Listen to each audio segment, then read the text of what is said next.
নয়াপল্টনের সামনে বা পুরো ঢাকা জুড়ে, কিন্তু আমরা কেউ দাঁড়াতে পারিনি। একদিন হঠাৎ তরুণরা বললো যে আমরা দাঁড়াবো, দেখেন তারপরে কীভাবে চেঞ্জ এসছে। ওরা কিছু করতে পারেনি এবং এমনইভাবে তারা চলে গেছে যে এখন দেখেন তার পুরো পলিটিক্যাল ক্যারিয়ার ইজ ওভার, ঠিক না? যেই ভয়ানক যে ম্যাসাকার করেছে, যে ভয়ানক, এখন ইউএন বলছে যে এটা একটা ক্রাইমস এগেন্স্ট হিউম্যানিটি।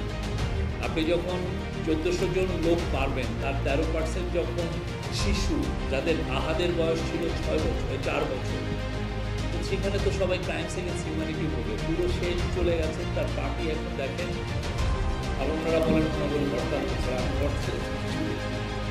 তো বাংলাদেশে আমরা তরুণরা নতুন করে বাংলাদেশ নির্মাণ করবে, সেই তাতে আমরা সবাই একত্রিত করবো। আমার বয়স 50, বাট আমি মনে করি আমি তরুণ, আপনারা সবাই তরুণদের যে এনার্জি নিয়ে এই উৎসবে জয়েন করেছেন, আমরা খুশি।